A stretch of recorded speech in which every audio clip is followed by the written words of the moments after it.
देखिए, आज जो है लिंग चयन अधिनियम है 1994 की, उसकी धारा जो है आनुवांशिक जो है गर्भधारण पूर्व प्रसूति पूर्व निदान तकनीक है। इसकी अध्याय 2 देखेंगे, अध्याय 2 की धारा 3 है। अध्याय 2 की धारा 3 से शुरू करेंगे आज, सेक्शन 3। ठीक है।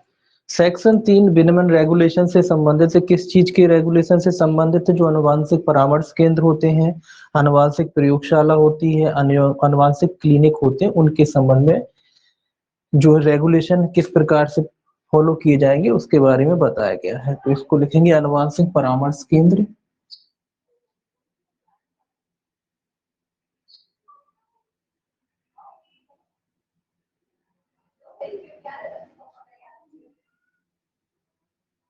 अनुवांशिक परामर्श केंद्र। ठीक है। इसके अलावा जो है अनुवांशिक प्रयोगशाला, अनुवांशिक सीधा शॉर्ट में लिख देते हैं प्रयोगशाला। ठीक है। इसके अलावा है अनुवांशिक क्लिनिक।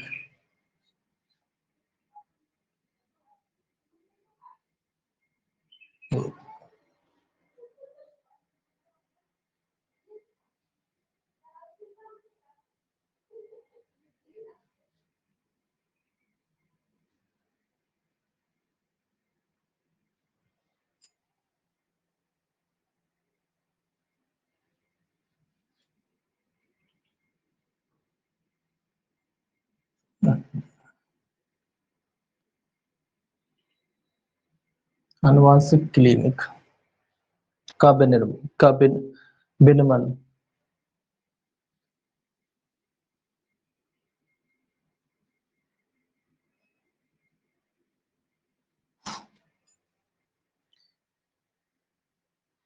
इसमें एक पॉइंट लिखना है आपको, अधिनियम के लागू होने के पश्चात, अधिनियम के लागू होने के पश्चात।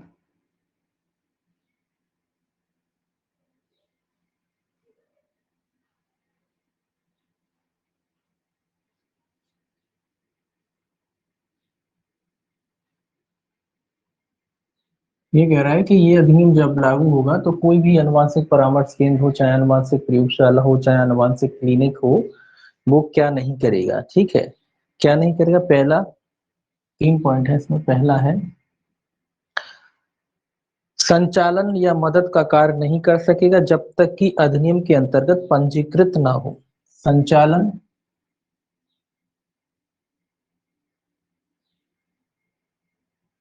या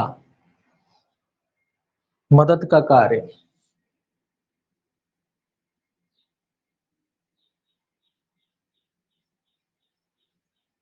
क्या नहीं करेगा? मदद का कार्य नहीं कर सकेगा। एक मिनट। संचालन या मदद का कार्य नहीं कर सकेगा। ठीक। जब तक कि अधिनियम के अंतर्गत पंजीकृत ना हो।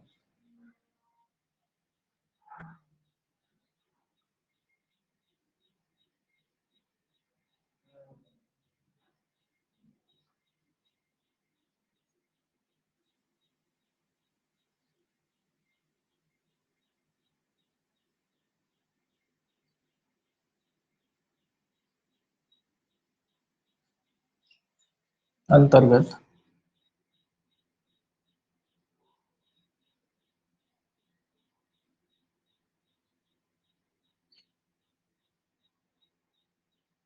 ठीक है। क्या मतलब है इसका? इसका मतलब ये है कि कोई भी अनुवांशिक परामर्श केंद्र हो, या अनुवांशिक प्रयोगशाला हो, या अनुवांशिक क्लिनिक हो, जैसे ही अधिनियम लागू होता है 1994 को, उसके बाद जो है ये अपने जो है संचालन नहीं करेंगे किसी प्रकार का, ना किसी की मदद का मतलब है यही जो ये लोग काम करते हैं, जो अनुवांशिक परामर्श वगैरह देते हैं, वो सारे कार्य नहीं कर सकेंगे जब तक कि वो इस अधिनियम के तहत पंजीकृत ना हो। यानी रजिस्ट्रेशन होना उनका जरूरी है, अनिवार्य है। बगैर रजिस्ट्रेशन के कार्य नहीं कर सकेंगे। सीधा सीधा अगर एक बात समझ है तो बगैर रजिस्ट्रेशन के ये जो है कार्य नहीं कर पाएंगे। ठीक है। दूसरा है ऐसे व्यक्ति को नियोजित नहीं कर सकेगा जिसके पास निर्धारित योग्यता ना हो। ऐसे व्यक्तियों को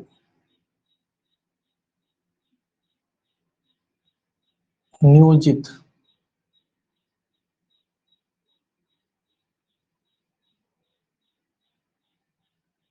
नहीं कर सकेंगे जिसके पास निर्धारित योग्यता ना हो।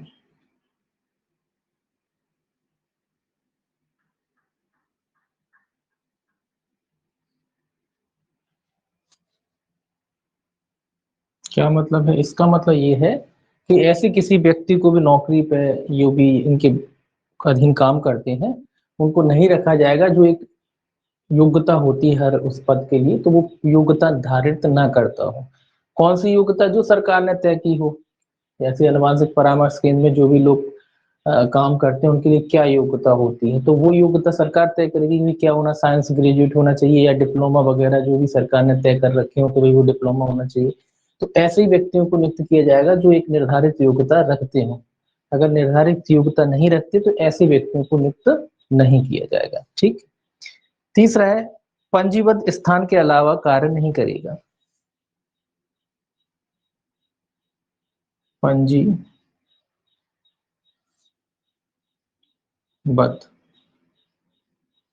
स्थान के अलावा,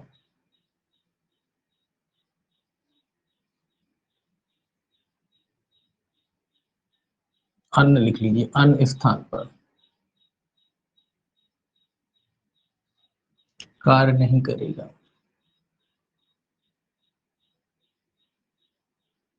ये भी इम्पोर्टेंट है।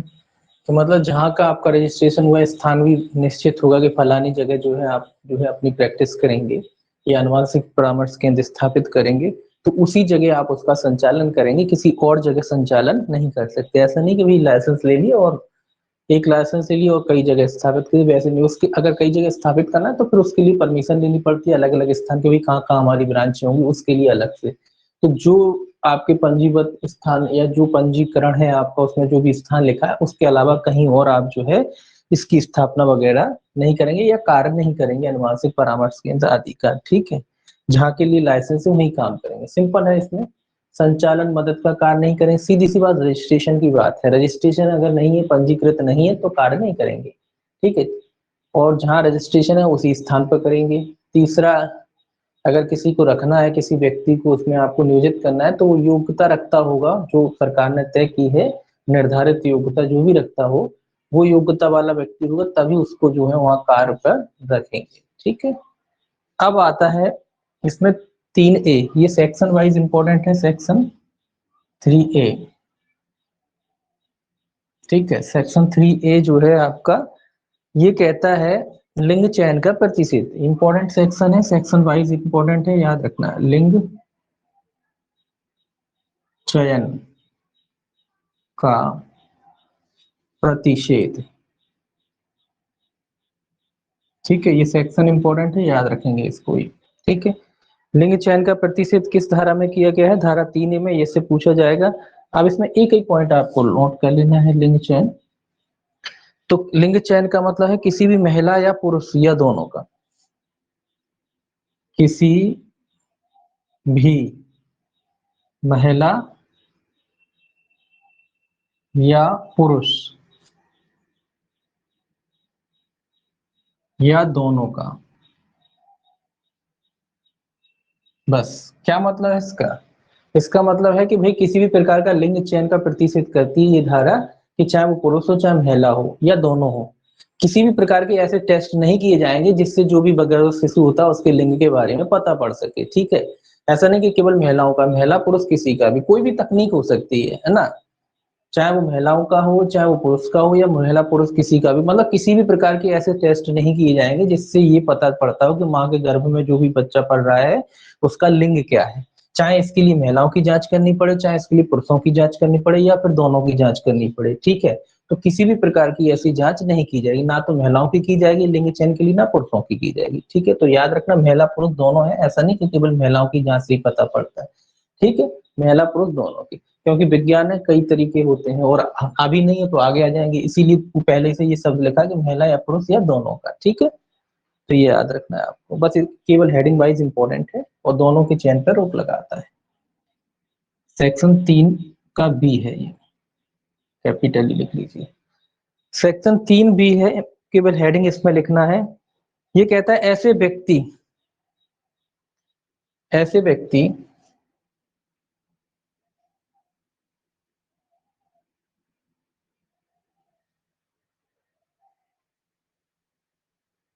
प्रयोगशालाएं,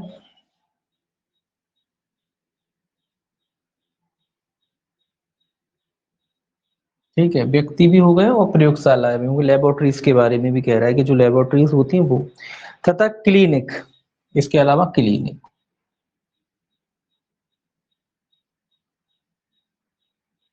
ठीक है, क्लिनिक जो अधिनियम के अंतर्गत पंजीकृत नहीं है, जो अधिनियम के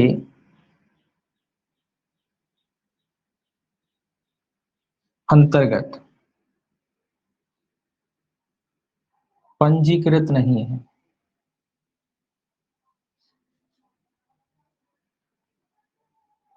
ठीक है, जो अधिनियम के अंतर्गत क्या नहीं है, पंजीकृत नहीं, रजिस्टर्ड नहीं है, ठीक है, को अल्ट्रासाउंड मशीन आदि का विक्रय करने का प्रतिषेध, को अल्ट्रासाउंड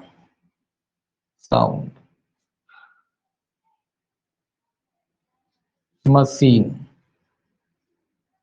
आदि, आदि शब्द भी लगा है, आदि का विक्रय नहीं किया जाएगा, सीधा सा लिख लीजिए, विक्रय नहीं किया जाएगा,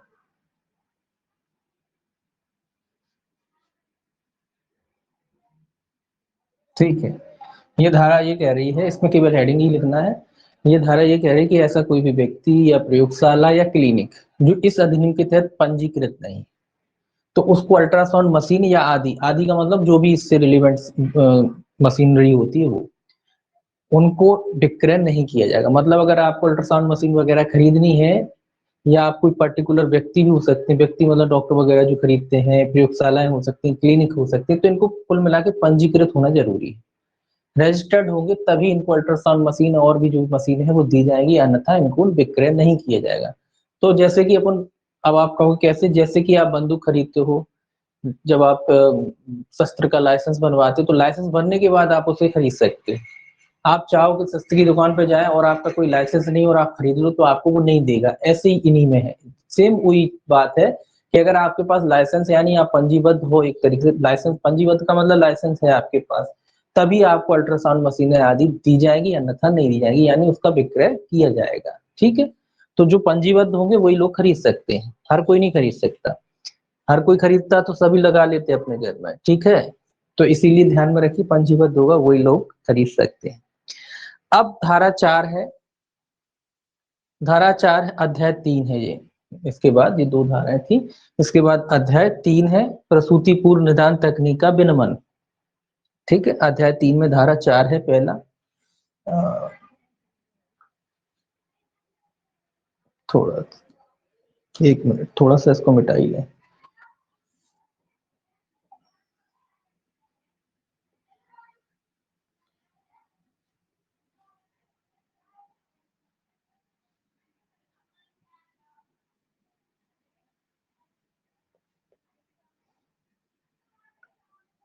अध्याय 3 धारा 4,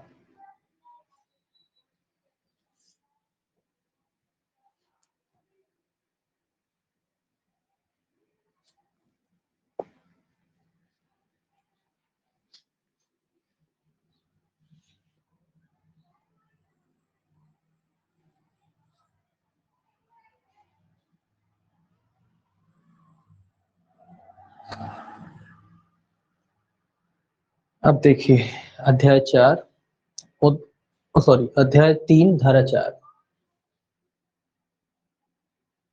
अध्याय 3 की धारा 4, धारा 4 का ऐसे संबंधित है। धारा 4 कहती है, इस अधिनियम के प्रारंभ होने व पश्चात, इस अधिनियम के प्रारंभ होने व पश्चात मतलब प्रारंभ होने पर और उसके बाद क्या प्रक्रिया अपनाई जाएगी। इस अधिनियम के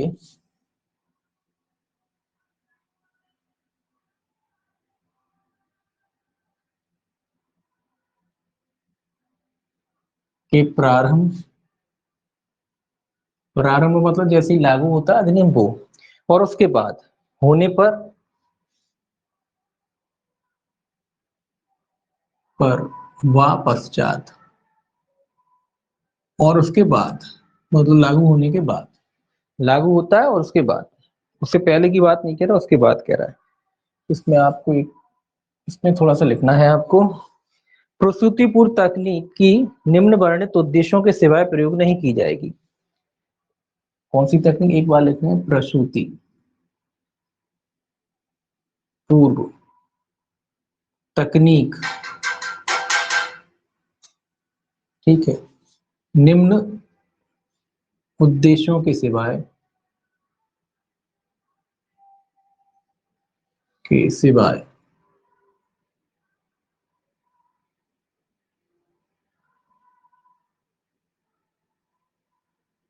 प्रयोग नहीं की जाएगी।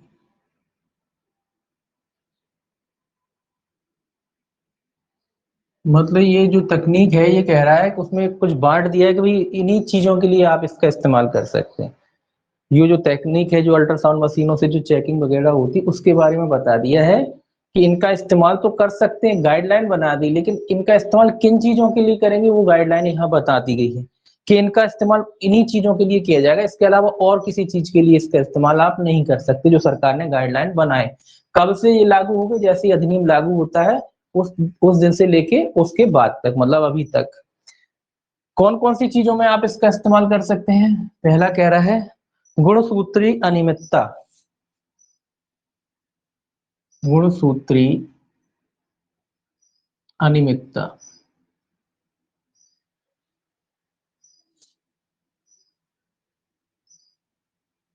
कोई गुणसूत्री अनियमितता होती है, जेनेटिक वगैरह कोई बीमारी होती है, उसके बारे में इसका इस्तेमाल किया जा सकता है। कोई गुणसूत्री अनियमितता वगैरह होती है उसके बारे में, ठीक है, इस्तेमाल किया जा सकता है। किसके अलावा? आनुवांशिक कोई विकार होता है, आनुवांशिक, सिंपल है ये चीजें, कोई विकार है, ठीक है, आनुवांशिक कोई विकार है, फिर इनको इनको अपन डिटेल में नहीं समझेंगे, ये साइंस की चीजें हैं। गुणसूत्री विषमता, वैसे साइंस में रहता है कि गुणसूत्र विषमता आ जाती, कभी कभी कोई बीमारी हो जाती है ना, तो आपकी क्रोमोसोम, ये क्या कहते हैं, गुणसूत्र या क्रोमोसोम्स में जो डिफेक्ट आ जाता है उसकी वजह से जो बीमारियां होती हैं उनको गुणसूत्री विषमता कहते हैं। आनुवांशिक होता है एक परिवार से दूसरे परिवार जो चलती है, जेनेटिक कहते हैं जिन्हें, उन विकारों को दूर करने के लिए, क्योंकि ये बीमारी पहले ही पता पड़ जाएगा तो उनका निराकरण हो जाएगा, तो वो विषमता दूर की जा सकती है इसीलिए, ठीक है। अनुवांशिक विकार हो गया, इसके बाद हीमोग्लोबिन, हीमोग्लोबिन, हीमोग्लोबिनोपैथी लिखा है, हीमोग्लोबिनोपैथी,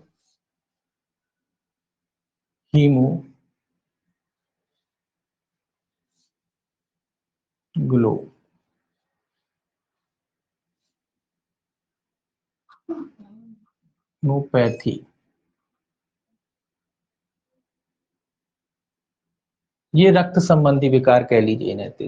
हीमोग्लो हीमोग्लोबिनोपैथी, ठीक है, रक्त संबंधी जो विकार होते हैं इनको, इसके लिए भी इसका इस्तेमाल किया जा सकता है। कई बच्चों में जो रक्त संबंधी बीमारियां हो जाती हैं, विकार होते हैं, उसका एक तरीके से जो ट्रीटमेंट होता है उसका तरीका पता करने के लिए इसके लिए भी जो है इनका इस्तेमाल किया जा सकता है। आगे है लिंग संबंधी कोई विकार होता है, लिंग संबंधी कोई विकार है, उसके लिए भी जो इसका इस्तेमाल किया जा सकता है। आप कहोगे भाई ये पूछे जाएंगे, बिल्कुल पूछे जाएंगे, ये अनियमितताएं आपको पढ़ना है, ठीक है ना, इनको पढ़ना है, याद नहीं करना लेकिन पढ़ना है, इनमें से पूछा जाएगा कौन सी विषमता के लिए इस्तेमाल नहीं किया जाएगा, तो इनको पढ़ना है। जन्मजात विषमता, जन्मजात विषमता, ठीक है, कोई जन्मजात विषमता हो सकती है। इसके अलावा अन्य विषमता या बीमारी, अन्य विषमता या बीमारी,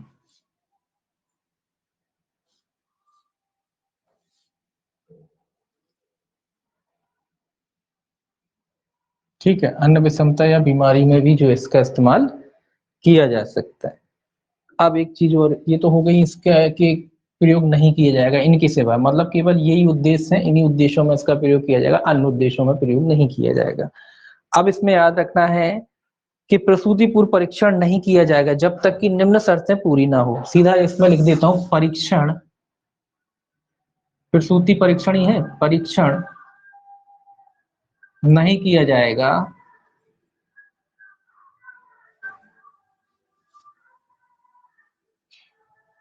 जब तक कि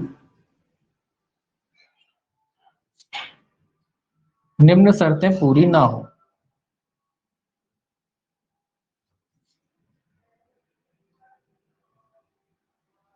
देखिए पहले तो ये बता दिया गया किन किन मामलों में किया जाएगा, फिर कुछ कंडीशन बता रहा है कि भाई इस प्रसूति पूर्व जो परीक्षण है नहीं किया जाएगा जब तक कि निम्न शर्तें पूरी ना हो।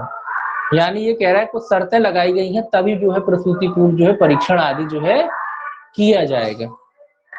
कौन कौन सी शर्तें हैं? पहला शर्त है गर्भवती महिला की आयु 35 वर्ष से अधिक है, ये इंपॉर्टेंट है। गर्भवती महिला की आयु 35 वर्ष से अधिक है।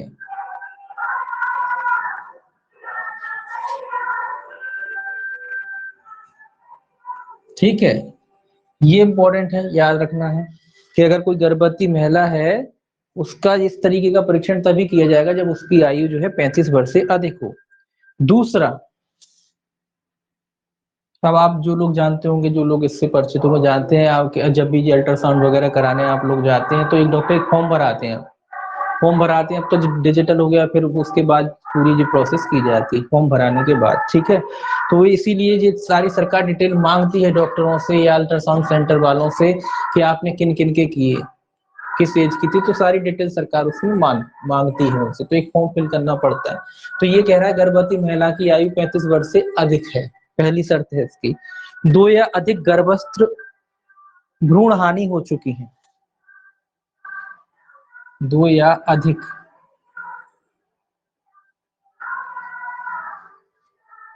गर्भस्थ भ्रूण हानि हो चुकी।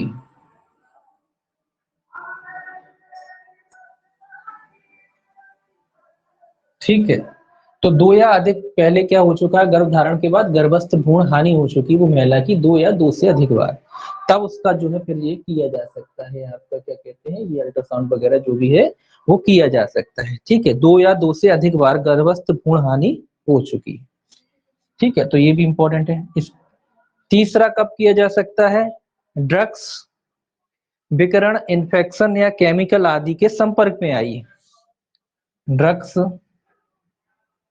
कोई ड्रग्स वगैरह लिया है या लेती है तो किया जा सकता है, या किसी अन्य वजह से उसके संपर्क में आई है। कोई विकिरण हो गया है, ठीक है, कोई विकिरण की शिकार हुई है अगर कोई महिला, या कोई इन्फेक्शन है,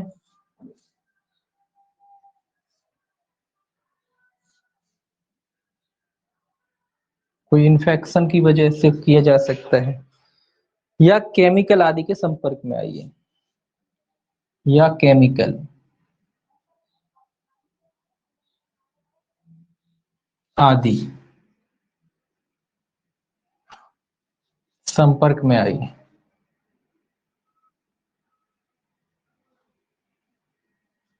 ये शर्तें हैं कि तभी अल्ट्रासाउंड वगैरह जो है किया जाएगा। इसके अलावा अन्य शर्त जो विहित की जाए, अन्य तो लगा ही रहता है, अन्य शर्त जो विहित की जाए,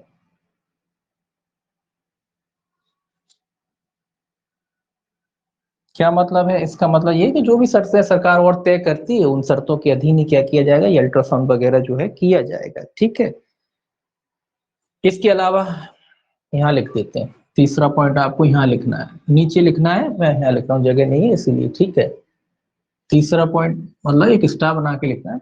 ये पॉइंट तो हो गए इसके, ये आपके लिखा है कि किन उद्देश्यों के लिए किया जाएगा, ये आपके उद्देश्य हैं ये वाले। ठीक है, और ये जो है परीक्षण किन लोगों का किया जाएगा या किन शर्तें हैं, वो किन शर्तों पे किया जाएगा, ये शर्तें हैं। ये क्या है, शर्तें। ये क्या है, इसके उद्देश्य। ठीक है, ये उद्देश्य है और ये शर्तें हैं इसकी। इसके अलावा आगे लिखना है, क्लिनिक अपने पास पूरा रिकॉर्ड रखेगा। ये अगला स्टाफ बना के लिखेंगे, क्लिनिक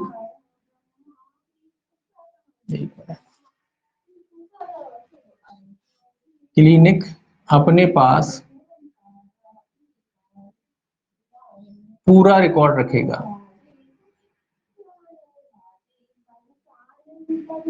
मैंने कहा ना कि फॉर्म भरवाते हैं तो दो प्रति में फॉर्म भरता है, मतलब फॉर्म भरता है, एक उसकी फोटो कॉपी रहती है, एक उसकी कार्बन कॉपी रहती है, तो उसमें एक जो है अपने पास रखते हैं, ये बाकी की जो जानकारी ऑनलाइन जो है सरकार को ये सबमिट कर देते हैं। तो इसीलिए लिखा है कि क्लिनिक अपने पास क्या करेंगे, पूरा रिकॉर्ड रखेंगे। तो एक प्रोफार्मा होता है, फॉर्म होता है, कहीं भी चली जाइए ऑल इंडिया में कहीं भी आप, एक ही प्रोफार्मा होता है, उसी तरीके से फॉर्म भराया जाता है, फिल किया जाता है।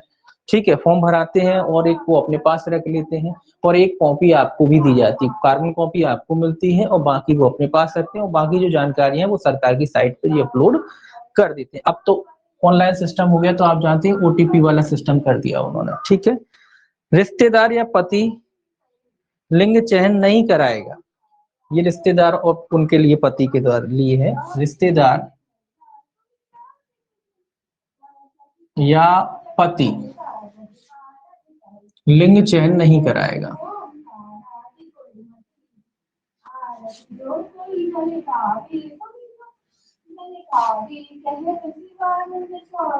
क्या मतलब है इसका, इसका मतलब ये है कि कोई भी रिश्तेदार हो चाहे पति हो, वो महिला का लिंग चयन नहीं कराएंगे। महिला का लिंग चयन का मतलब है कि जो गर्भस्थ में जो शिशु है उसका लिंग चयन नहीं कराएंगे, कि भाई लड़का है कि लड़की है, इसका पता नहीं कराएंगे। इसकी इसकी आपको इजाजत नहीं है कि भाई ये डॉक्टर के पास जाए और कहें कि नहीं हम बताओ पेट में जो है लड़का है या लड़की, वो चयन आप नहीं करा सकते। ठीक है, ये घर वाले और इसके पति पे भी शर्त लगी हुई है। और पैसे भी आपने देखा होगा अल्ट्रासाउंड सेंटर्स वगैरह पे ये स्पष्ट लिखा रहता है कि यहाँ लिंग चयन नहीं होता है, लिंग चयन एक अपराध है। और फिर यही अधिनियम का आपका लिखा रहता है, ये भी लिखा रहता है कि अगर आप ऐसा करते हैं तो आपको कितना पनिशमेंट हो सकता है। ठीक है ना, पूरा इस अधिनियम का आपने देखा होगा डॉक्टर पे लिखा रहता है, इसी अधिनियम का नाम लिखा रहता है, सेक्शन वाइज लिखा रहता है, और ये भी लिखा रहता है कि ये एक अपराध है। और अल्ट्रासाउंड सेंटर वाले ये भी लिखते हैं कि यहाँ लिंग चयन नहीं होता। वो बात अलग है कि कई लोग छिप छिप के करते हैं, लेकिन मोस्टली अब नहीं होता। ठीक है, फिर भी कई जगह सरकार के हर नियम की आप जानते हैं उल्लंघन होता है, तो कई लोग करा लेते हो, होता है जुपे छुपे, लेकिन सरकारी लीगली तरीके से बैन है और ये अपराध है। अगर पकड़ जाते हैं तो इसमें सजा भी होती है, जो अपन आगे पढ़ेंगे कहीं कितनी सजा क्या होता है वो। अब देखिए अगली धारा है धारा 5। धारा 5 कहती गर्भवती महिला की लिखित सहमति तथा भ्रूण के लिंग में उसे संसूचना पर प्रतिषेध। एक मिनट, 5 में है गर्भवती महिला की लिखित सहमति तथा भ्रूण के लिंग के बारे में उसे संसूचना पर प्रतिबंध। सेक्शन 5, सेक्शन 5 कहता है गर्भवती महिला की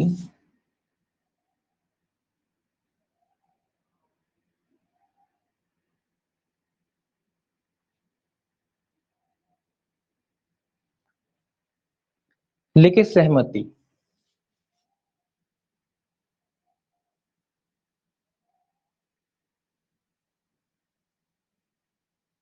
ठीक है, गर्भवती महिला की क्या है, लिखित सहमति तथा भ्रूण के लिंग के बारे में तथा भ्रूण के लिंग के बारे में।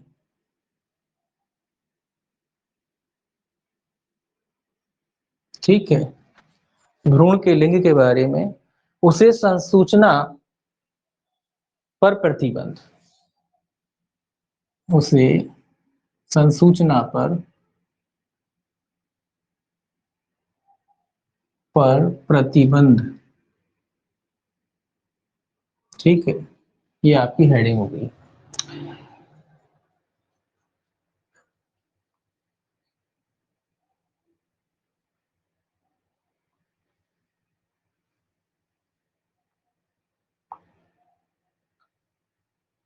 देखिए ये धारा है किस संबंध में, ये धारा कहती है कि कोई भी व्यक्ति धारा 3 के खंड 2 में विनिर्दिष्ट उद्देश्यों के लिए प्रसूति पूर्व निदान तकनीक प्रक्रिया का संचालन नहीं कर सकेगा जब तक कि, ये कह रहा है कि भैया ये कोई ऊपर मतलब अल्ट्रासाउंड वगैरह वो जो अपन ने पढ़ा था उनके बारे में ये कह रहा है कि इसका इस्तेमाल नहीं कर सकता जब तक कि वह गर्भवती महिला के सभी ज्ञात पक्षों व प्रक्रिया के बारे में सभी पक्षों को स्पष्ट नहीं कर देता, बता नहीं देता। दूसरा, सहमति नहीं ले देता। तो सहमति होता है तो साइन भी कराए जाते हैं, उसी के बारे में कह रहा है। तो 2 ही पॉइंट इसमें आपको लिखना है कि ये जो भी अल्ट्रासाउंड वगैरह वाले हैं ये बगैर महिला की सहमति के वगैरह के ये उस तरीका का कार्य नहीं करें, मतलब अल्ट्रासाउंड वगैरह नहीं करेंगे। सहमति की भी जो होती है उसमें सहमति का एक फॉर्म करा भराया जाता है, उसमें साइन वाइन भी कराए जाते हैं, उसी के लिए लिखा है।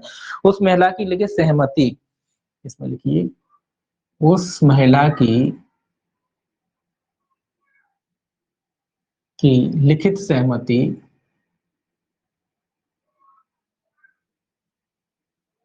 अब आप कहोगे भाई लिखित सहमति क्या, लिख के नहीं, छपा छपाया प्रोफार्मा रहता है, उसमें बस उसमें पूरा डिटेल रहता है कि भाई ये पर मतलब ये जो भाषा होती है कि इस तरीके से जो करा जा रहा है उसमें मेरी पूरी सहमति, उसमें महिला साइन कर देती। तो उसी के बारे में कह रहा है कि उस महिला की लिखित सहमति उस भाषा में जिसे वह जानती है, उस भाषा में जिसे वह जानती है,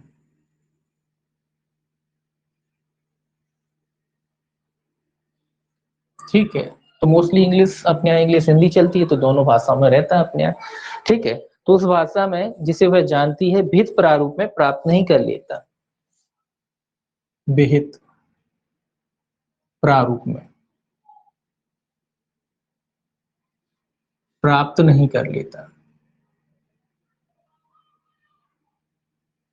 कौन नहीं कर लेता? जो कर रहा है, ये अल्ट्रासाउंड करते हैं उनके बारे में, ठीक है। तब तक नहीं करेंगे ये अल्ट्रासाउंड कुर्बती कुल मिला के, अगर महिला की सहमति के बगैर नहीं किया जाएगा। सीधी सी बात ये कह रहा है कि अगर महिला की लिखित सहमति जो प्रोफार्मा सरकार ने बनाया है और जो भाषा को वो महिला समझती है उस भाषा में जब तक की अनुमति प्राप्त नहीं की ली जाती तब तक अल्ट्रासाउंड आदि नहीं किया जाएगा, जबरन नहीं किया जाएगा, सीधा सा बात। अगर डॉक्टर अल्ट्रासाउंड लिखता है और आप अगर सहमति नहीं देते, नहीं कराना चाहते, तो डॉक्टर जबरन नहीं कर सकता, आप कराना चाहेंगे तभी करेगा, ठीक है। दूसरा, लिखित रूप में प्राप्त सहमति की प्रति उस महिला को प्रदान नहीं कर देता। लिखित सहमति की प्रति उस महिला को प्रदान नहीं कर देता।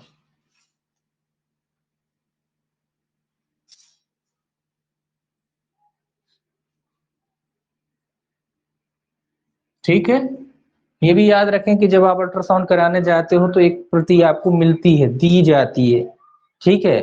तो वो प्रति आपको नहीं दे दी जाती तब तक जो है अल्ट्रासाउंड नहीं किया जाएगा। पहले ही फॉर्म भरा लिया जाता है, उसके बाद उसकी प्रति आपको एक दे दी जाती है। जैसे हो जाता है अल्ट्रासाउंड, एक कॉपी आपको दे देते हैं, फोटो कॉपी, जो फोटो कॉपी कार्बन कॉपी कह लीजिए, कार्बन कॉपी जो रहती है वो दे देते हैं।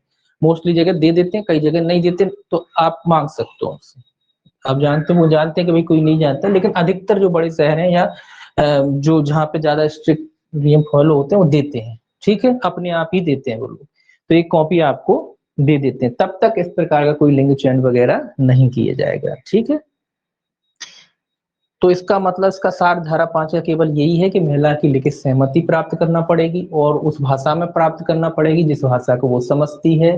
दूसरा, उसको लिखित सहमति की एक प्रति भी देनी पड़ेगी, प्रति देनी पड़ेगी, ठीक है। कॉर्मन लगा रहता है, 2 प्रति में वैसे ही बनता है, ठीक। सेक्शन 5 के बाद देखिए सेक्शन 6। सेक्शन 6 कहता है लिंग के निर्धारण को प्रतिबंधित किया जाना। इसमें केवल धारा आप लिखेंगे। सेक्शन 6 क्या कहता है, ये धारा वाइज इंपॉर्टेंट है। लिंग के निर्धारण को प्रतिबंधित किया जाना, लिंग के निर्धारण को, इंपॉर्टेंट धारा है, और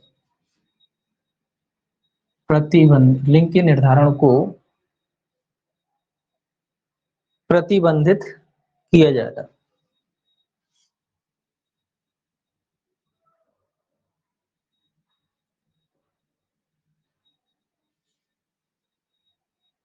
ठीक है, तो ये धारा इंपॉर्टेंट है, ध्यान में रखना, और धारा ही इंपॉर्टेंट है इसमें। क्या कह रही है ये धारा? ये कह रही है कि लिंग निर्धारण के लिए जो है अल्ट्रासाउंड, सोनोग्राफी वगैरह ये सारी चीजें जो है उस पर प्रतिबंध लगाती है कि भाई लिंग चयन के लिए इन सारी चीजों का इस्तेमाल नहीं किया जाएगा। तो ये धारा इंपॉर्टेंट है, सेक्शन 22 धारा है और सेक्शन 22 ही क्वेश्चन बनेगा इसमें। इससे पूछा जाएगा कि अधिनियम की कौन सी धारा लिंग चयन के या लिंग निर्धारण को प्रतिबंधित करती है? धारा 6। धारा 6 क्या करती है? लिंग निर्धारण को क्या करती है? प्रतिबंधित करती है। और धारा 3 क्या करती है? लिंग चयन का प्रतिषेध करती है, और ये लिंग निर्धारण का प्रतिबंध करती है। लिंग निर्धारण और लिंग चयन, ठीक है, याद रखना दोनों धारा इंपॉर्टेंट, धारा 3 और धारा 6। लिंग निर्धारण को प्रतिबंधित किया जाता है। देखिए इसको देख लें, इसमें केवल आपको धारा लिखना है, मैं बता रहा हूँ थोड़ा पढ़ के, लेकिन आपको केवल इसमें धारा ही नोट करनी है। ये कह रहा है इस अधिनियम के प्रारंभ पर कोई भी आनुवांशिक परामर्श केंद्र, प्रयोगशाला, क्लिनिक संचालन या संचालन का परीक्षण उसके केंद्रीय प्रयोगशाला क्लिनिक में प्रसूति पूर्व परीक्षण का प्रयोग लिंग के निर्धारण के लिए जिसमें अल्ट्रासोनोग्राफी शामिल है नहीं करेगा। यही सार निकल के आ रहा है, तो लिखना तो कुछ है नहीं इसमें। ये कह रहा है कि कोई भी अल्ट्रासाउंड मशीन हो, प्रयोगशाला हो, क्लिनिक हो, ये लोग हैं लिंग चयन के लिए इसका इस्तेमाल नहीं करेंगे, ठीक है। इसमें आगे लिखा है कोई भी व्यक्ति प्रसूति पूर्व निदान तकनीक जिसमें अल्ट्रासोनोग्राफी सम्मिलित है का कोई संचालन भ्रूण के लिंग निर्धारण हेतु नहीं करेगा या करने का कारक बनेगा। वही बात इसमें लिखा है कि कोई व्यक्ति भी नहीं करेगा, कोई व्यक्ति करता है पर्टिकुलर तो वो भी इस तरीके के कार्य नहीं करेगा, रोक लगाती है। कोई भी व्यक्ति किसी भी प्रकार या कारण के गर्भधारण पूर्व या पश्चात लिंग का चयन नहीं कर सके। सेक्शन 3 ये इंपॉर्टेंट है, गर्भधारण के पूर्व और पश्चात, इसमें दोनों बातें आई। मतलब लिंग निर्धारण धारा 6 के अंतर्गत क्या कहता है? गर्भधारण पूर्व और पश्चात किसी भी प्रकार का जो है, जो भी टेस्ट वगैरह होते हैं वो नहीं किए जाएंगे, केवल इसलिए कि लिंग का पता चल सके, ठीक है। ये कौन सी कहती है? धारा 6 कहती है आपकी। तो केवल सेक्शन वाइज ही इंपॉर्टेंट है। अब है आता है आपका अध्याय 4। ये अध्याय 4 जो है आपका 7 से लेके जो है 16 सेक्शन तक जाता है। इसमें जो है केंद्रीय पर्यवेक्षण बोर्ड है, सबसे पहले केंद्रीय पर्यवेक्षण बोर्ड का गठन। तो थोड़ा लंबा है, इसको मिटा लें। एक्ट सरल है, थोड़ा सा भाषा थोड़ी सी अलग, थोड़ी सी लग सकती है, लेकिन इतनी कठिन भाषा भी नहीं है इस एक्ट की, ठीक है। तो आप पढ़ेंगे तो आराम से आपको जो है हो जाएगा याद, अच्छे ढंग से पढ़िए, ठीक है। देखिए नए लोग तो ठीक पढ़ रहे हैं, पुराने लोग थोड़ा सा कमजोर लग रहे हैं अभी। ऐसा लग रहा है पुराने लोगों की तैयारी, कुछ एक दो लोगों को छोड़ के, दो तीन लोगों को पुराने छोड़ के बाकी पुराने लोग ऐसे लग रहे हैं जैसे कि उन्होंने तो बिल्कुल तैयारी त्याग दी है। भाई ओवर कॉन्फिडेंस में भी आदमी क्या होता है ना, दिक्कत आ जाती। तो ओवर कॉन्फिडेंस में कभी नहीं रहना चाहिए, चाहे हमारी कितनी अच्छी तैयारी, ठीक है ना। तो पढ़ाई करते रहना चाहिए, ओवर कॉन्फिडेंस में नहीं रहना चाहिए कि बोलिए हम तो, हमें सब आता है, हमने रट लिया, क्या करेंगे, ठीक। तो पुराने लोगों में दिख रहा है मुझे कि थोड़ा सा क्या हो गया है, उनकी तैयारी थोड़ी ढीली पड़ गई है। भैया अब तो पढ़ने का टाइम आ गया, अब आप कम क्या कर रहे हो, ढीले हो, या ओवर कॉन्फिडेंस। ओवर कॉन्फिडेंस में भी नहीं रहना है कि भाई हमें तो सब आ रहा है, क्या करना, वही चीजें तो है पढ़ ली, जित पढ़ ली तो क्या हो गया, दोबारा तिबारा जितने बार पढ़ने को मिले उतने बार पढ़िए, ठीक है। नए लड़के ठीक पढ़ रहे हैं अभी। अब देखिए आगे अपन देखेंगे सेक्शन 7, बाकी आप लोग खुद ही देखिए। सेक्शन 7, सेक्शन 7 कहता है केंद्रीय पर्यवेक्षण बोर्ड का गठन। केंद्रीय पर्यवेक्षण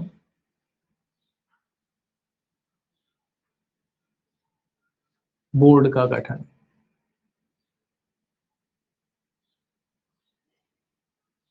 ठीक है। ये केंद्रीय पर्यवेक्षण बोर्ड है जो निगरानी रखेगा इन सारी गतिविधियों पे, उसका गठन है। ये पर्यवेक्षण बोर्ड क्या करेगा, इन सारी चीजों पे निगरानी रखने के लिए बनाया जाता है। कौन बनाएगा? सीधा सा बात है भाई, केंद्र सरकार बनाएगी, केंद्र सरकार। इसका गठन कौन करेगा? केंद्र सरकार करेगी। केंद्रीय पर्यवेक्षण बोर्ड है, गठन कौन करेगा? केंद्र सरकार करेगा। अब बात आती है किससे मिलकर बनेगा, तो निम्न से मिलकर बनेगा, निम्न से मिलकर बनेगा, ठीक है। तो किन किन से मिलकर बनेगा, पॉइंट वाइज लिखना पड़ेगा आपको। पहला इसमें होगा एक सभापति।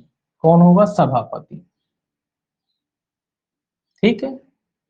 सभापति कौन होगा भाई? अब एक सभापति तो होगा, सभापति होगा परिवार कल्याण विभाग या मंत्रालय का प्रभारी मंत्री।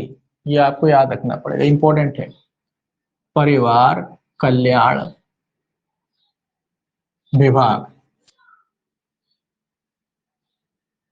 ठीक है, कौन सा विभाग ये याद रखना है, परिवार कल्याण विभाग या मंत्रालय, या मंत्रालय का प्रभारी मंत्री,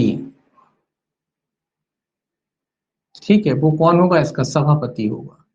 तो कुल मिला के मोटा मोटा याद रखना है कि परिवार कल्याण विभाग का मंत्री हो, प्रभारी मंत्री जो होता है वो इसका क्या होगा? सभापति होगा। विभाग या मंत्रालय कोई फर्क नहीं पड़ता, विभाग भी होता है और मंत्रालय, तो मंत्रालय का भी मंत्री प्रमुख होता है, विभाग का भी मंत्री प्रमुख होता है, बात एक ही है, ठीक है। परिवार कल्याण विभाग, या जैसे कि अपन कहते हैं कभी गृह मंत्रालय, तो गृह मंत्रालय का प्रमुख भी गृह मंत्री ही होगा आपका, और क्या कहते हैं, गृह विभाग का प्रमुख भी गृह मंत्री ही होगा, वही बात इसमें है। तो परिवार कल्याण विभाग या मंत्रालय का प्रभारी जो मंत्री होता है वो इसका क्या होगा? सभापति होगा।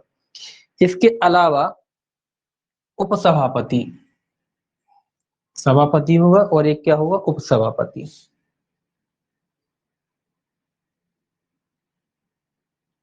अब भाई उपसभापति कौन होगा? उपसभापति भी इसी विभाग का कौन होगा? प्रभारी सचिव। तो ये आप इन्वर्टेड कॉमा लगा दीजिए यहां तक, का प्रभारी सचिव,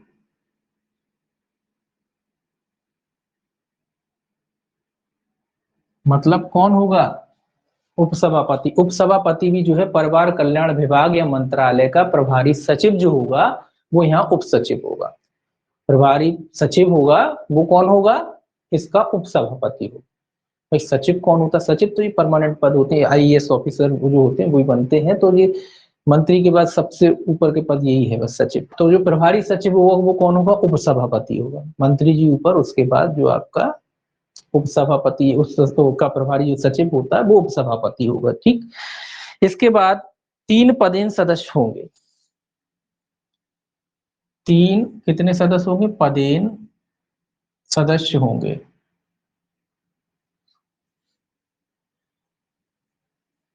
तीन पदस्थ सदस्य कौन कौन होंगे?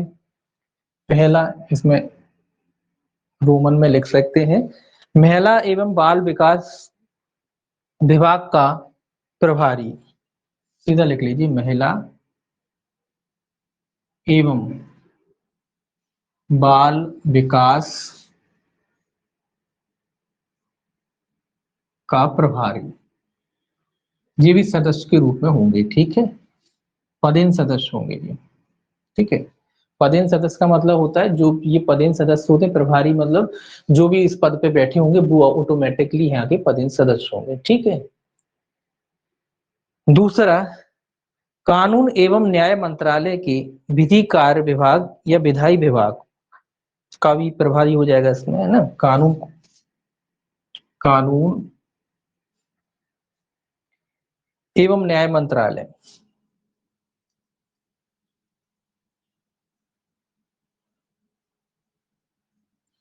ठीक है, के विधि कार्य विभाग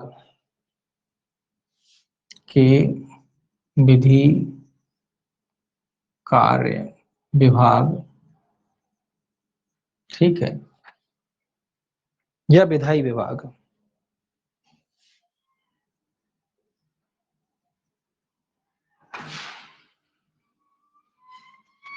ठीक है, इतना ही लिखा मैंने, विधायी विभाग। इनका भी जो प्रभारी होगा वो भी इसमें जो होगा क्या होगा? सदस्य के रूप में होगा। ये मंत्रालयों के नाम लिखना, बाकी कुछ नहीं। इनके जो प्रभारी होंगे वो यहाँ क्या होंगे? सदस्य होंगे, ठीक है। महिला एवं बाल विकास विकास का जो प्रभारी है वो हो जाएगा। कानून एवं न्याय मंत्रालय के विधि कार्य विभाग या विधायी विभाग का जो प्रभारी होगा वो भी सदस्य के रूप में हो सकता है। इसके अलावा भारतीय चिकित्सा पद्धति एवं होम्योपैथी मंत्रालय के जो प्रभारी होंगे वो भी भारतीय, ठीक है, चिकित्सा पद्धति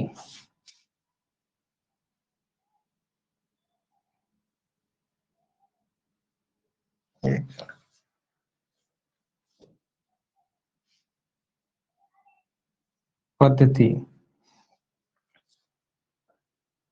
एवं होम्योपैथी मंत्रालय,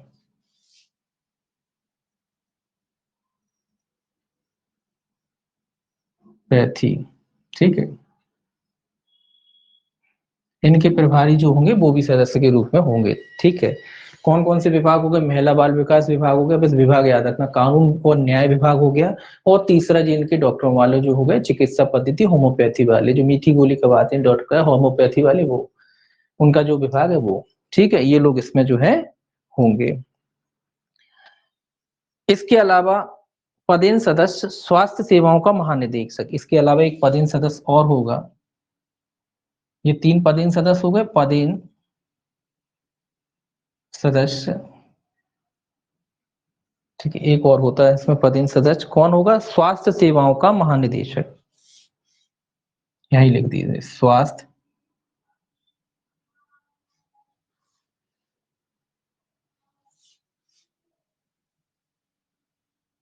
स्वास्थ्य सेवाओं का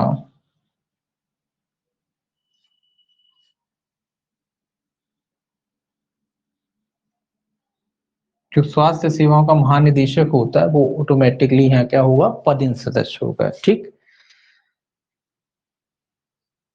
इसके अलावा 10 अन्य सदस्य भी होते हैं इसमें, यहाँ लिखेंगे 10 अन्य सदस्य। भाई 10 अन्य सदस्य भी होते हैं, 3 तो पदेन सदस्य हो गए, और एक आपका ये स्वास्थ्य सेवाओं का महानिदेशक, ये भी पदेन सदस्य होता है, ठीक है। ये 3 और ये 4 हो गए। इसके अलावा 10 क्या कहते हैं, 10 अन्य सदस्य भी जो है इसमें होते हैं, जिसमें दो सदस्य होंगे महिला होंगे, ठीक है। 2 सदस्य क्या, 1 मिनट,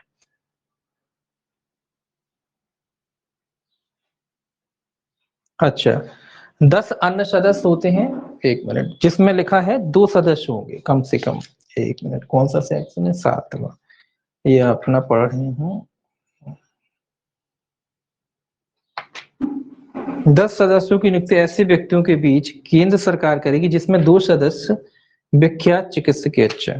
तो ये कह रहा है 10 सदस्य होंगे, उन 10 सदस्यों में से 2 सदस्य ऐसे चुने जाएंगे जो क्या हो, 10 सदस्य जिनमें से केंद्रीय सरकार सुनती है, जिनमें से 2 सदस्य होंगे,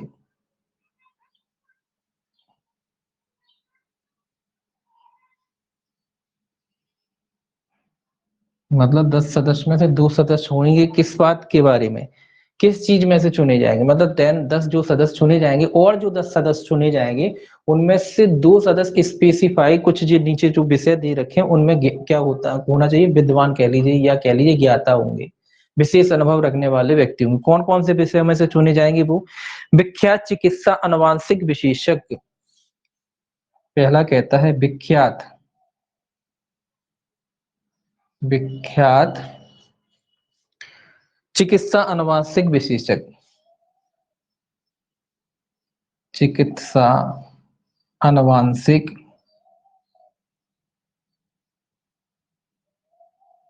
विशेषज्ञ, ठीक है। विख्यात चिकित्सा अनुवांशिक विशेषज्ञ मतलब एक तरीके के डॉक्टर हैं, बहुत बड़े डॉक्टर, विख्यात मतलब फेमस, काय के बारे में? जेनेटिक्स के बारे में, जो एक अच्छे, ये सरकार तय करेगी भी कौन सा है विख्यात डॉक्टर है, तो वो डॉक्टर को चुना जाएगा। जो 10 सदस्य होंगे ना उनमें से इन जो विषय है उनमें से केवल 2 लोग जो है इस विषय से संबंधित हो सकते। दूसरा, प्रख्यात गायनोलॉजिस्ट या स्त्री रोग या प्रसूति तंत्र का विशेषज्ञ, ये डॉक्टर्स हैं, ये एक तरीके से महिला रोग विशेषज्ञ हो गया। प्रख्यात या विख्यात ही कर सकते हैं कई बार।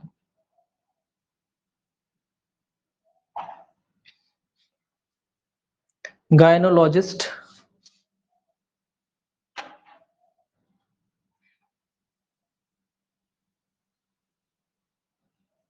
गायनोलॉजिस्ट यानी स्त्री रोग विशेषज्ञ लिखना चाहे लिख सकते हैं, या प्रसूति तंत्र का विशेषज्ञ,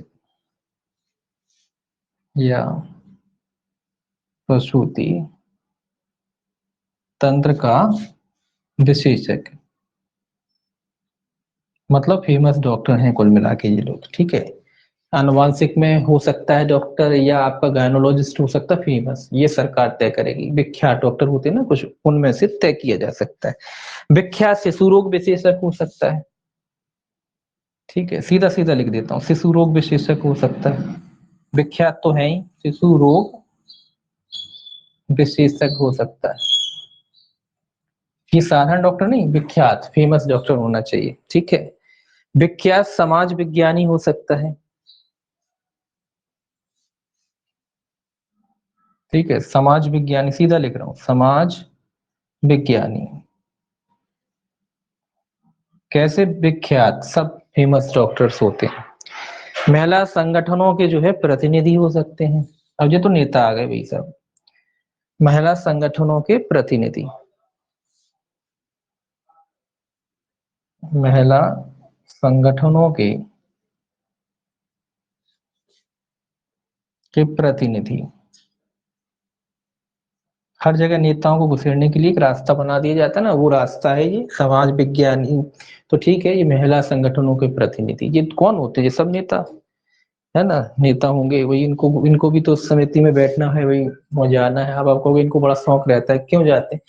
ये इनको आता जाता तो कुछ है नहीं, ये मीटिंगों में जाते हैं, उसके इनको पैसे मिलते हैं, 2000-3000 पर डे के हिसाब से सरकार पेमेंट करती है। आने जाने का खर्चा अलग है ना, आओ भगत होती है सो अलग, छोटे मोटे काम करा लेते हैं जो ये फिर सारे, तो वो अलग, ठीक है। इसलिए ये लोग बनते हैं, इस वजह से इनको अब महीने में 2-4 मीटिंग हो गई, बट 3-3 4-4 हजार के हिसाब से सरकार पेमेंट करती है एक मीटिंग का। आने जाने का अगर दूर पड़ता तो रहने का खर्चा वगैरह सब सरकार उठाए, तो उस चक्कर में ये लोग बनते हैं, ठीक। अब कहते इसमें आगे लिखेंगे, संसद की 3 महिला सदस्य, एक राज्यसभा व एक लोकसभा, 2 लोकसभा से।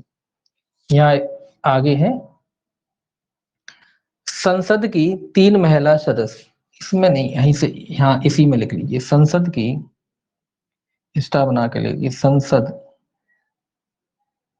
की 3 महिला सदस्य, मतलब संसद से 3 महिला सांसद कह लीजिए आप, तो 3 महिला सांसद चुनी जाएंगी समिति में, जिसमें से कि एक राज्यसभा से और 2 लोकसभा से होंगी, ठीक है। एक होगी कहां से? लोकसभा से, सॉरी, एक राज्यसभा से और 2 लोकसभा, लोकसभा से ज्यादा, राज्यसभा से एक, एक जो है आपकी राज्यसभा से, यानी कि एक राज्यसभा सांसद होंगी और 2 लोकसभा। ये इंपॉर्टेंट है, याद रखना, लोकसभा जो सांसद होंगी महिला सांसद, 3 महिला सांसद इसमें चुनी जाएंगी, कहां से? संसद से, जिसमें से 2 जो है, आपसे अगर क्वेश्चन पूछा जाए कि कितनी महिला सांसदों को चुना जाएगा, तो आप आंसर लगाएंगे क्या? 3 महिला सांसदों को चुना जाएगा।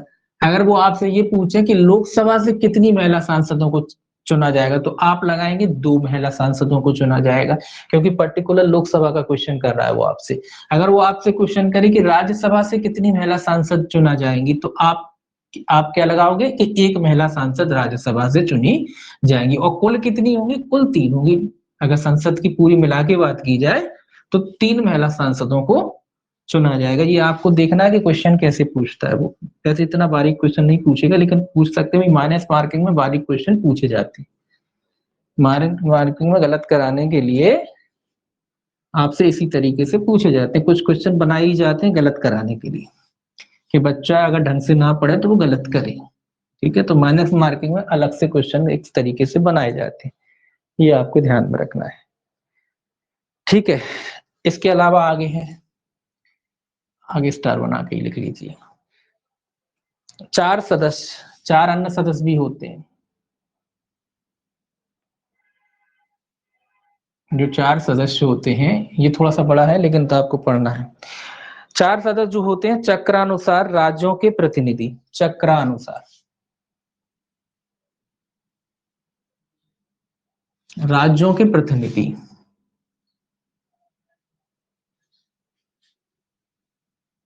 क्या मतलब है चक्र अनुसार? चक्र अनुसार मतलब साइकिल, जैसे कि मान लो उदाहरण के लिए 3 साल के लिए चुने गए, तो हर 3 साल में बदलेंगे। 4 स्टेट, ऐसा इसलिए किया गया कि जैसे कि भारत में इतनी सारी स्टेट हैं और हर स्टेट से तो सदस्य बनाए नहीं जा सकते, तो 4-4 स्टेट करके बनाएंगे। जैसे 4 स्टेट इस बार हो गई, उनका 3 साल हुआ, फिर अगली 4 स्टेट आ जाएंगी, फिर अगली 4 स्टेट आ जाएंगी, ऐसे पूरे देश को प्रतिनिधित्व मिल जाए, इसीलिए 4-4 सदस्य जो है स्टेट वाइज चुने जाएंगे और चक्रानुसार चुने जाएंगे, ठीक है। 4 सदस्य स्टेटों के बन गए, फिर अगली बार जब उनका कार्यकाल होगा तो फिर अदर स्टेट के बन जाएंगे, फिर अदर स्टेट के बन जाएंगे, ऐसे 4-4 स्टेट लेकर के चले जाएंगे, ठीक है। तो वो 4 सदस्य जो है स्टेटों से लिए जाएंगे। इसके अलावा सदस्य सचिव, सदस्य सचिव, ठीक है। सदस्य सचिव क्या होगा? सदस्य सचिव संयुक्त सचिव या केंद्र सरकार के परिवार कल्याण विभाग के प्रभारी से निम्न पद का नहीं होगा। याद रखें, संयुक्त सचिव या केंद्र सरकार के सदस्य सचिव की रैंक बता रहे हैं कि सदस्य सचिव जो होगा संयुक्त सचिव, इसकी रैंक है संयुक्त सचिव, ठीक है। संयुक्त सचिव रैंक का होगा, या केंद्र सरकार के, या केंद्र सरकार के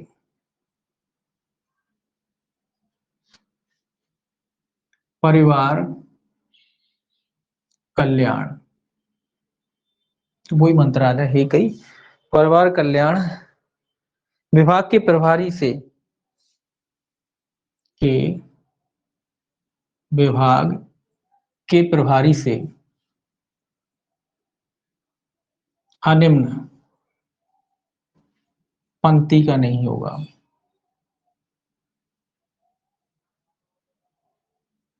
ठीक है, ये सदस्य सचिव के बारे में कह रहा है कि जो सदस्य सचिव होगा वो संयुक्त सचिव की रैंक का हुआ कुल मिला के, या परिवार कल्याण विभाग है जो केंद्र सरकार का, उसके प्रभारी जो होता है उससे अनिम्न जो है, निम्न पद का नहीं होगा, उससे निम्न, अनिम्न नहीं, निम्न पद का नहीं होगा, उससे निम्न पद का नहीं होगा। ठीक है, इसके अलावा बाकी कुछ नहीं इसमें। ठीक है, ये आपका इतना ही था परिवार सचिव, यहाँ तक जो है इनके सदस्यों की बात थी। एक सेक्शन और देख लीजिए, छोटा सा है, सेक्शन 8, जल्दी से। सेक्शन 8 कहता है सदस्यों के कार्यकाल की अवधि, सदस्यों के कार्यकाल की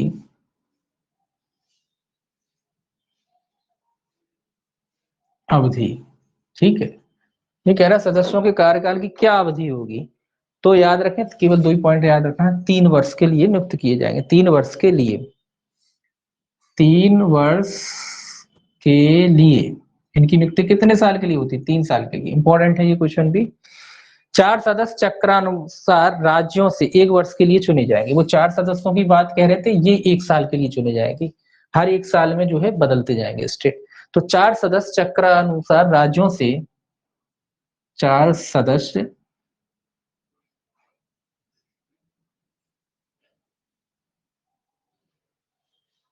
चक्रानुसार, ठीक है, राज्यों से कितने वर्ष के लिए चुने जाएंगे? 1 वर्ष के लिए, 1 वर्ष के लिए। ठीक है, अब ये भी क्लियर हो गया कि वो जो सदस्य हैं 4 जो चक्रानुसार चुने जा रहे थे, ये कितने वर्ष के लिए चुने जाएंगे? ये 1-1 वर्ष के लिए नियुक्ति होगी। स्टेट मतलब 3 स्टेटें, 4 स्टेटें चुन रहे थे ना, तो 4 स्टेटें इस साल हो गई, फिर 4 स्टेटें अगले साल आ जाएंगी, अगली स्टेटें इस तरीके से जो है आती रहेंगी। ठीक है, तो 1 साल इसलिए करा इनका क्योंकि 3 साल इनकी अगर इन स्टेटों में भी कर देते तो फिर ज्यादा लंबा टाइम हो जाता, फिर किसी स्टेट का टाइम तो बहुत बाद में आता। तो हर साल 1 साल ये स्टेट 3-4 स्टेट हो जाएंगी, फिर अगले 4 स्टेट है, फिर अगली 4 स्टेट है, इस तरीके से। ठीक है, आज के लिए बस इतना ही, बाकी का जो है अपन कल से देखेंगे। सेक्शन 9 से, सेक्शन 9 है बोर्ड की सभाएं। ठीक है, सेक्शन 9 जो है आपकी बोर्ड की सभाएं, कल ज्यादा नहीं है ये भी 2 दिन तो लगेंगे इसमें, अभी 2 दिन और लगेंगे इसमें, फिर इसके बाद ये खत्म हो जाएगा। अब ज्यादा बड़े चेंज नहीं, केवल एक ही आपका बड़ा एक्ट बचा है, मोटर व्हीकल। ठीक, बाकी सारे छोटे एक्ट ही हैं। ठीक, ये आपको पढ़ लेना, अच्छे से याद करना। इसके बाद थोड़ी देर बाद मिलेंगे अपन अपना आईपीसी के बैच में।